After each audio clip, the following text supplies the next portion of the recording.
وعلى آله وصحبه أجمعين. أشهد أن لا إله إلا الله وحده لا شريك له وأشهد أن محمدا عبده ورسوله لا نبي بعده. اللهم صل وسلم على سيدنا محمد وعلى آل سيدنا محمد. أما بعد. Yang saya hormati Ketua RW maupun Ketua RT sempat hadir pada kesempatan hari ini. Yang saya hormati seluruh pengurus Masjid As-Sabirin.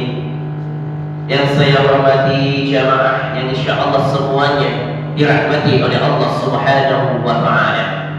Marilah kita senantiasa memanjatkan syukur kita Subhanahu wa taala karena berkat limpahan rahmat, taufik, hidayah serta hidayahnya kita masih diberi kesempatan oleh Allah Subhanahu wa taala untuk melaksanakan salat subuh secara berjamaah.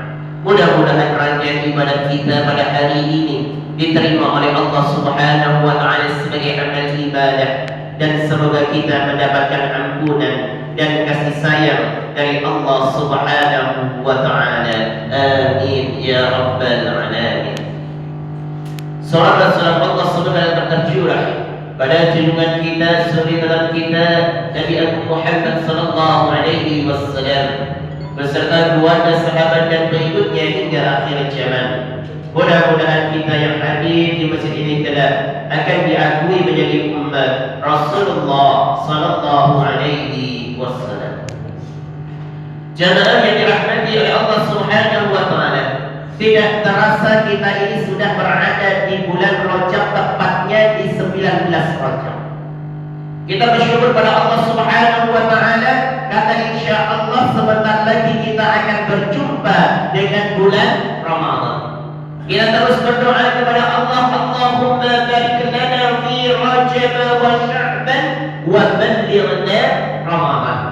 Ya Allah, berkatilah kami di bulan Rajab dan bulan Sya'ban, dan pertemukanlah kami ya Allah dengan bulan Ramadan.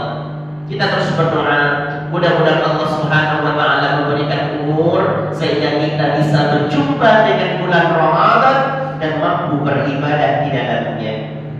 Jamaah yang dirahmati oleh Allah Subhanahu wa taala, di bulan Rajab ini juga ada peristiwa yang sangat penting dalam sejarah umat Islam, yaitu peristiwa Isra wal Mi'raj Nabi Agung Muhammad sallallahu alaihi wasallam. Yang inti perjalanan itu adalah perintah salat 5 waktu. Lalu untuk apa kita salat? Yang pertama, salat dapat mencegah diri kita dari perbuatan keji dan munkar.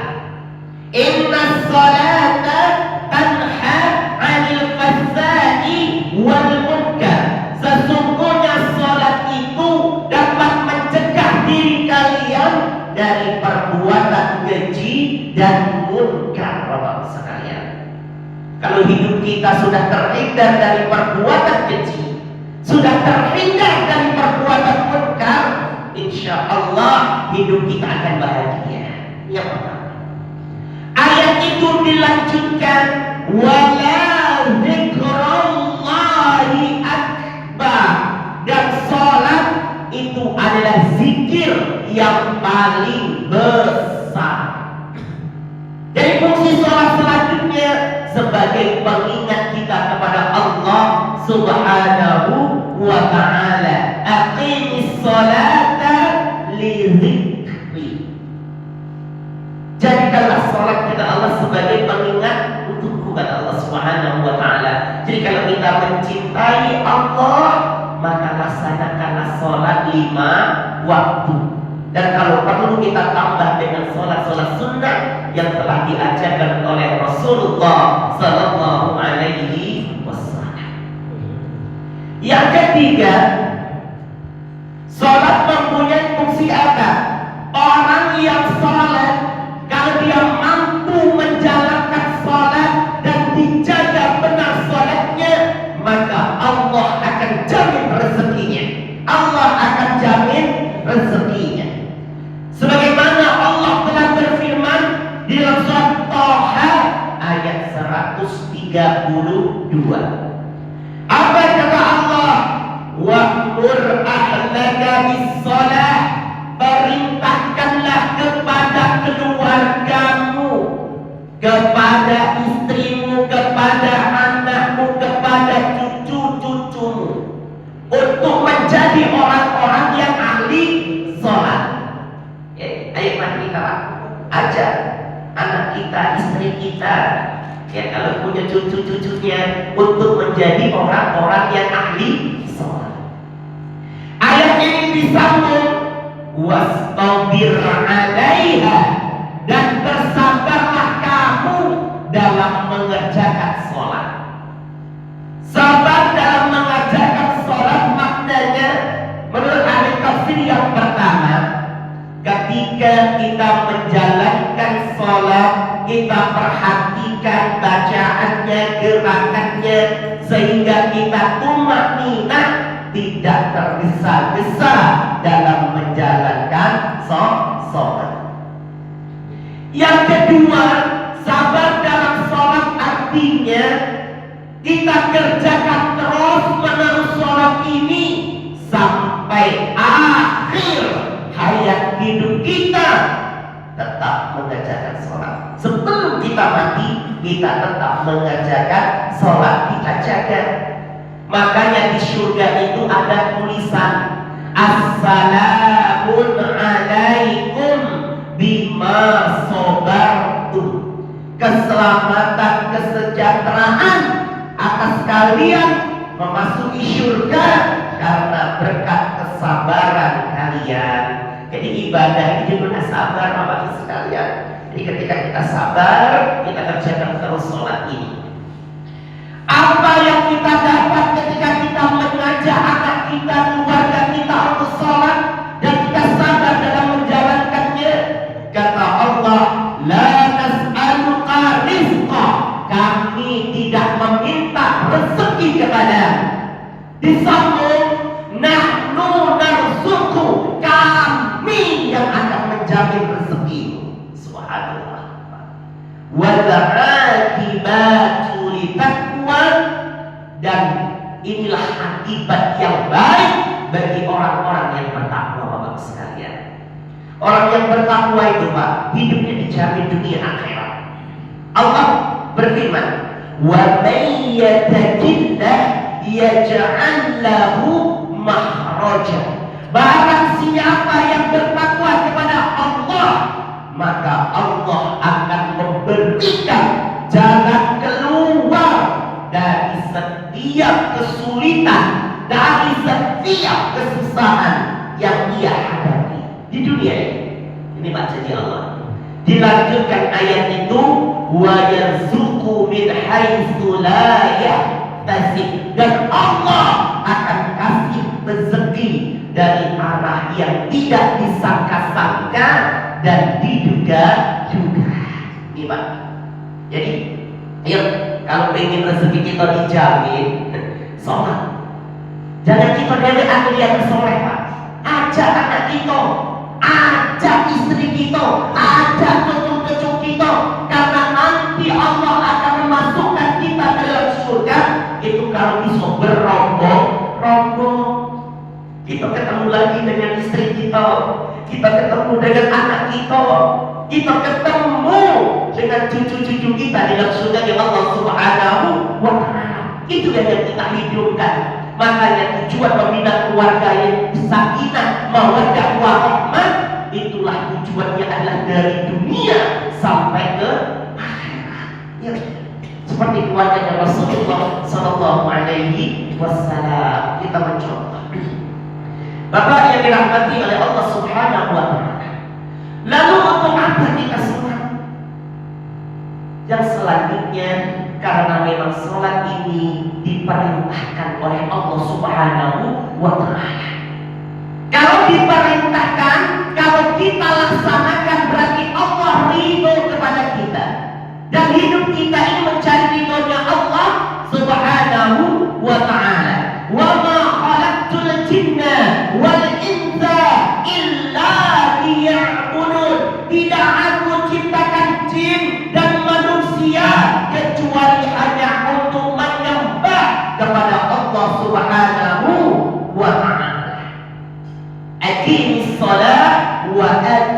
zakah.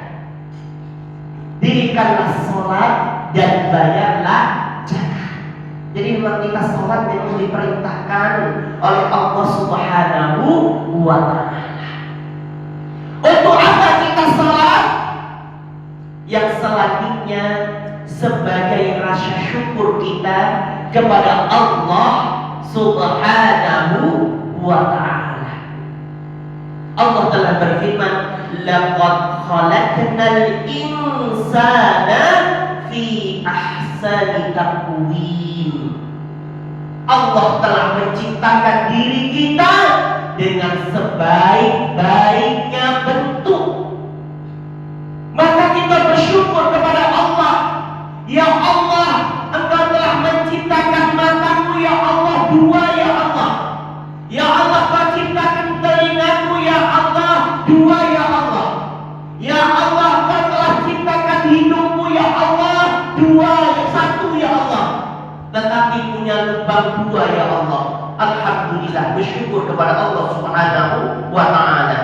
Seandainya Allah menciptakan hidup kita ini satu, Bapakku sekalian, lubangnya juga satu, sulit kita, susah kita. Kalau pilek, tidak mana gitu, coba perhatikan. Kalau hidup kita ini seharusnya satu, harusnya lubangnya satu. Tapi Allah ciptakan hidup kita satu, tapi lubangnya dua. Dan alhamdulillah, lubang hidup kita ini juga menghadap ke bawah. Coba seandainya menghadap ke atas, tidak bisa kita bayangkan. Maka itulah Allah telah menciptakan bentuk yang sempurna untuk kita. Kita disuruh sujud, disuruh beribadah kepada Allah, maka laksanakan.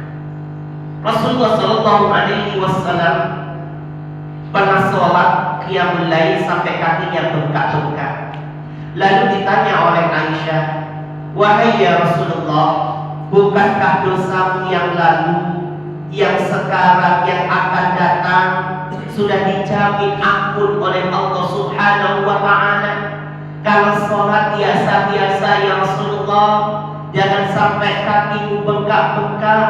Lalu dijawab oleh Rasulullah, ya Aisyah, apa tidak senang kalau Allah menjuluki aku abd dan saburo, hamba yang pandai bersyukur. Bapak sekalian, yuk kita sholat ini kita syukur kepada Allah, karena Allah telah memberikan kita anak, memberikan kita rezeki, telah memberikan kita umur, rezeki dan lain sebagainya. Kita bersyukur kepada Allah Subhanahu wa ta'ala.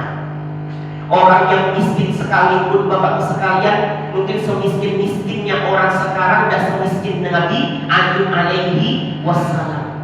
Nabi Ali ketika ditimpa musibah dengan penyakit kusta, dengan penyakit borok, sampai istrinya menjual rambutnya untuk makan. Sekarang ini orang miskin masih punya HP di rumahnya, ya kan? Masih punya motor kadang-kadang. Nabi Ayub masih sujud kepada Allah Subhanahu wa ta'ala, walaupun beliau telah diderita dengan penyakit. Semiskin-miskinnya orang ini seperti kita, itu lebih miskin lagi Nabi Isa alaihi wassalam, yang dia tidak punya bapak, dia tidak punya rumah, bahkan Nabi Isa tidak punya anak dan tidak punya istri, tetapi tetap bersujud kepada Allah Subhanahu wa ta'ala. Kita punya anak, kita punya istri, kita punya tempat tinggal. Hal apa yang menghalangi kita untuk bersujud melaksanakan sholat kepada Allah Subhanahu wa ta'ala? Bapak yang dirahmati oleh Allah Subhanahu wa ta'ala, jadi mari kita sekali lagi kita sholat karena kita bersyukur kepada Allah Subhanahu wa ta'ala. Karena Allah telah banyak memberikan rezeki kepada kita. Coba kita bayangkan berapa jam kita berada menatapi layar HP kita ini. 1 jam 2 jam itu kurang, Bapak sekalian. Ketika kita berada di layar televisi berapa jam? Tapi tak kala kita disuruh menyembah Allah yang maha perkasa, yang maha mulia, yang telah menciptakan kita begitu dosa itulah yang telah menghalangi kita untuk beribadah kepada Allah Subhanahu wa Ta'ala. Jangan salahkan orang lain ketika kita tidak mau sholat.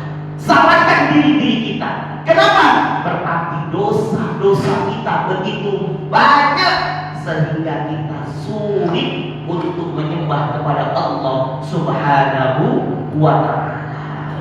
Mari Bapak sekalian, sekali lagi syukur kepada Allah. Yang selanjutnya, untuk apa kita sholat? Kita sholat yang selanjutnya untuk memperbaharui keimanan kita.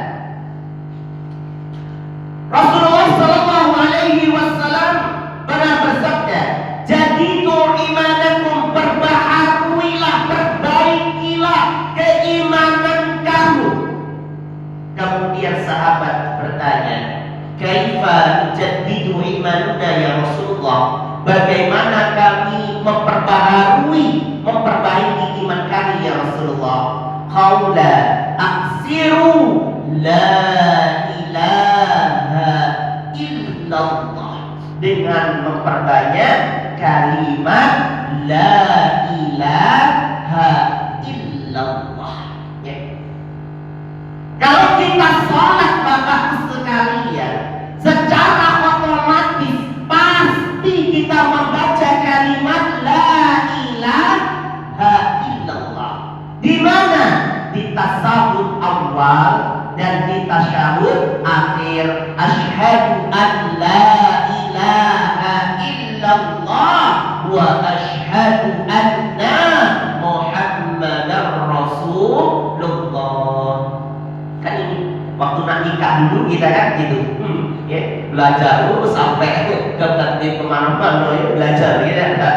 Sudah dapat ini lupa, nggak diperbaiki lagi, sampai sekarang nggak diamal gitu, ya kan kira-kira kan. Udah dapat istri tadi kan banyak yang main tua. Ngaku udah sholat, kaget nunggu dapat istri. Lah dapat istri, kaget nunggu dapat anak. Lah dapat anak belum pula nak sholat.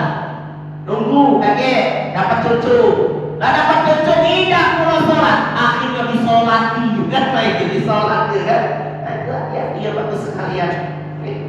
Jadi diperbaharui keimanan kita. Yakin kalau kita sholat maka keimanan kita minimal 5 kali bersyahadat, kita sudah bersyahadat kepada Allah dan Rasulnya, Bapak sekalian. Yang selanjutnya, untuk apa kita sholat? Allah pengen mengembalikan kita ke surga, Bapak sekalian. Kita dulu kan awalnya di surga, karena Nabi Adam melanggar perintahnya Allah, maka Nabi Adam diturunkan ke dunia.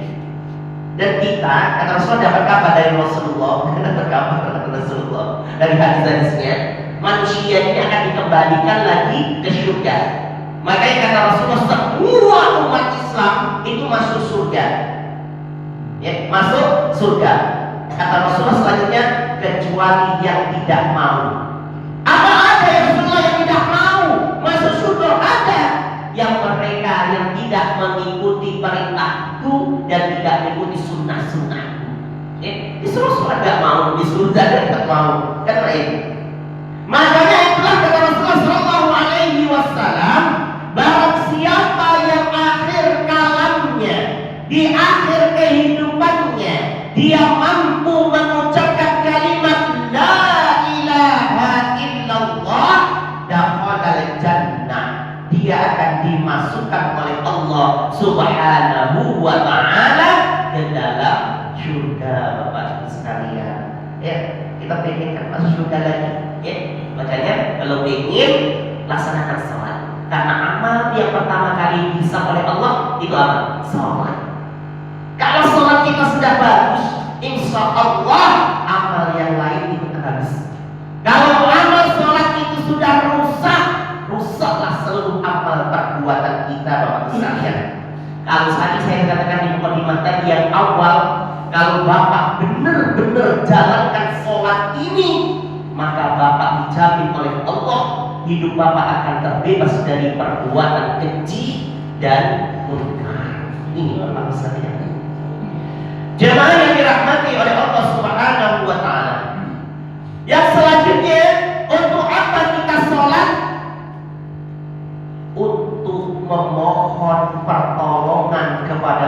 Allah Subhanahu wa ta'ala.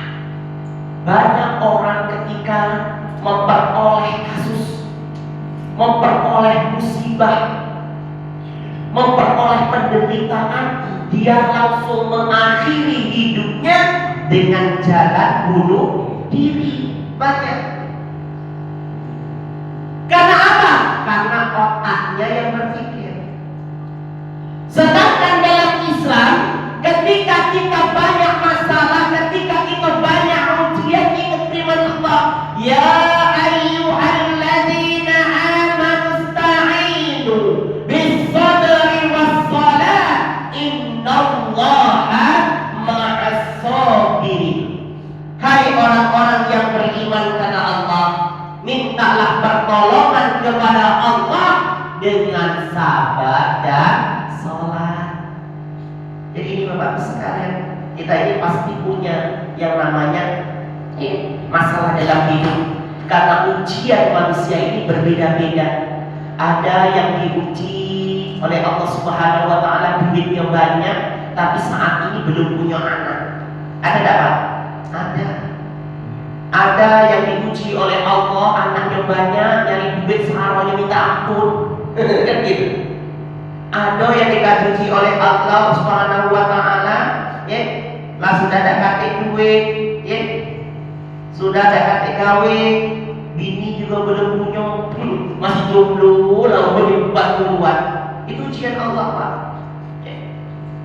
Ada yang diuji oleh Allah Subhanahu wa ta'ala, duit banyak, anak ada, cucuk-cucuk ada, tapi lah sakit-sakitan, sakit terus, ya. Ini ujian. Jadi manusia itu memang tidak terlepas dari ujian, dan ujian kita ini berbeda-beda. Makanya tatkala kita diuji oleh Allah, maka kita punya gengge, yaitu Allah Subhanahu wa ta'ala. Dengan cara apa kita memohon kepada Allah? Dengan sabar dan sholat. Maka kata Allah, sesungguhnya Allah berserta dengan orang-orang yang sabar. Jamaah yang dirahmati oleh Allah Subhanahu wa ta'ala, yang selanjutnya, untuk apa kita sholat? Supaya Allah membebaskan kita dari azab api neraka. Rasulullah mengajarkan doa secara khusus ketika sebelum salam, selesai membaca innaka hamidum majid, itu ada doa yang diajarkan Rasulullah. Allahumma inni a'udzubika min 'adzabi jahannam wa min 'adzabil qabr wa min fitnatil mahya wa mamat wa min fitnatil masiihid dajjal. Doa Rasulullah, orang yang paling mulia pun masih berdoa. Ya, jadi ketika innaka hamidum majid, itu memang ada ditambahkan doa Rasulullah SAW, salah satunya Allahumma inni a'udzubika min 'adzabi jahannam. Ya Allah, aku berlindung kepadamu dari azab api neraka jahannam. Wa min 'adzabil qabr, ya Allah, aku berlindung darimu ya Allah dari azab kubur. Bapak sekalian, ini kita hidup di dunia kan sebentar nih. Kata Rasulullah itu sekitar umur kita 60 sampai 70 tahun, ya. Kalau di alam kubur berapa tahun gitu, ya. Dari mulai Nabi Adam sampai sekarang itu Pak, belum ada yang dibangunkan sampai sekarang. Lah kalau azab di kubur itu, kamu dah rangkau itu gitu, apa itu? Lempukin malaikat. Kita berlindung kepada Allah dari azab api neraka jahannam, dari azab kubur. Wa min fitnatil mahya, dari fitnah kehidupan. Wa mamat, dan fitnah dari kematian. Wa min fitnatil masiihid dajjal, dan fitnah dari manusia pembohongan di akhir zaman, yaitu dari fitnahnya Dajjal. Bapak sekalian, Dajjal itu bukan iblis, bukan jin, tetapi manusia yang azalnya itu qarin, ditangguhkan oleh Allah Subhanahu wa ta'ala. Dan ingat, Allah Subhanahu wa taala memberikan ancaman khusus bagi orang yang tidak sholat, itu dimasukkan oleh Allah ke dalam ke dalam neraka syaqar.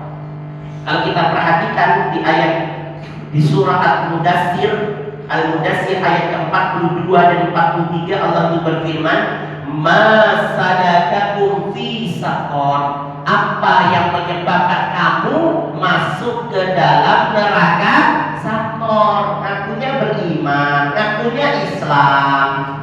Mereka menjawab, qalu lam naku minal musallin. Dulu kami di dunia termasuk orang-orang yang tidak mendirikan sholat. Ayo Bapak sekalian, sekali lagi mari. Jadi sholat ini adalah ibadah yang memang dikhususkan ya untuk umatnya Muhammad SAW yang lima waktu. Kita jalankan benar-benar, kita jalankan benar-benar, Bapak sekalian, kita jaga benar-benar, jangan kita tinggalkan. Kalau kita haji boleh ditinggalkan, karena haji itu untuk yang mampu. Puasa pun juga boleh ditinggalkan, bisa diganti dengan yang lainnya. Contoh, ketika kita tidak mampu berpuasa karena sudah tua, cukup membayar fidyah, ya kan? Bisa diganti. Zakat hanya untuk orang yang mampu, walaupun zakat fitrah. Kalau kita tidak mampu, tidak perlu mengeluarkan zakat, malah menerima zakat.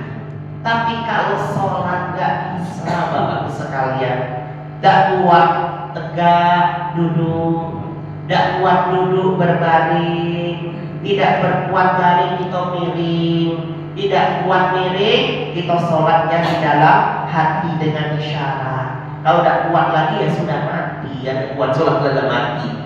Kita sholat kan kira-kira itu. Makanya kalau perempuan sih masih enak. Dalam kajian fikihnya perempuan tuh boleh gak sholat kalau dia haid dan nifas. Haid nifas dia gak sholat. Kalau haid itu ada yang 7 hari sampai 15 hari. Tapi kalau nifas ada 40 sampai 60 hari. Perempuan boleh gak sholat. Dan itu gak wajib qadha, gak wajib qadha sholatnya kalau perempuan. Kalau dia haid atau nifas, ya. Kalau puasa wajib qadha, tapi sholat gak wajib qadha. Laki-laki boleh gak sholat? Kira-kira Pak, boleh Pak, laki-laki tidak sholat. Cuma siko, kalau dia gila itu baik. Benar, coba sekarang kaji ini. Cuma kalau gila-gila, kalau dia gila boleh gak sholat. Tapi kalau dia sudah sembuh dari gila, wajib sholat. Tapi yang kebanyakan di Palembang ini bukan gila, cacat gila. Cacat gila, hati-hati ya Pak sekalian. Yuk, katanya kita pengen hidup kita ini bahagia dunia akhirat, pengen dimasukkan oleh Allah kembali ke surga. Kita disuruh sujud, gak mau. Ingat Pak, iblis itu dosanya apa sih Pak? Cuma satu iblis itu dosanya, bener. Kita ini dosa banyak, kita ampun masuk surga. Tidak, iblis dosanya cuma satu. Kita ini dosanya banyak betul. Dosa kita ini pengen masuk surga, kira-kira pacaran kita masuk surga kan itu. Iblis itu Pak, dosanya cuma satu. Wa iz qala rabbuka lil malaikati isjudu li Adama fasajjadu illa iblis. Allah berfirman, wahai malaikat, wahai iblis, sujud engkau kepada Adam. Iblis gak mau. Ya Allah, aku lebih mulia daripada Adam. Aku kau ciptakan dari api, sedangkan Adam kau ciptakan dari tanah. Gengsi dong. Padahal Allah itu suruh sujud kepada Adam. Sedangkan kita diperintahkan langsung oleh Allah untuk apa? Untuk langsung sujud kepada Allah Subhanahu wa ta'ala. Ayo. Kita mau masuk surga, sedangkan kita tidak mau sujud kepada Allah Subhanahu wa ta'ala. Dan orang yang tidak mau sujud kepada Allah, itulah termasuk orang yang sombong. Dan kata Rasulullah, la yadkhulu jannah, tidak akan masuk surga minal kibar yang ada dalam dirinya terdapat sifat sombong, terdapat sifat iblis. Hati-hati. Kita nggak mau sujud, berarti kita termasuk orang yang sombong kepada Allah Subhanahu wa Ta'ala. Padahal kita tahu Allah lah yang memberi segalanya untuk kita. Mudah-mudahan mari kita terus berdoa kepada Allah Subhanahu wa Ta'ala supaya kita menjadi orang-orang yang ahli sholat. Jadi mari kita kerjakan sholat ini. Ajak yuk anak kita, ajak yuk cucu kita, ayo ajak istri kita menjadi orang-orang yang ahli sholat. Semoga kelak kita akan dikumpulkan oleh Allah ke dalam surga bersama anak cucu-cucu kita. Demikianlah tausiah singkat, mudah-mudahan bermanfaat untuk kita semua. Mari kita tutup pengajian kita dengan sama-sama membaca doa kafaratul majelis. Subhanakallahumma wa bihamdika asyhadu an la ilaha illa anta astaghfiruka wa atubu ilaik. Wassalamualaikum warahmatullahi wabarakatuh.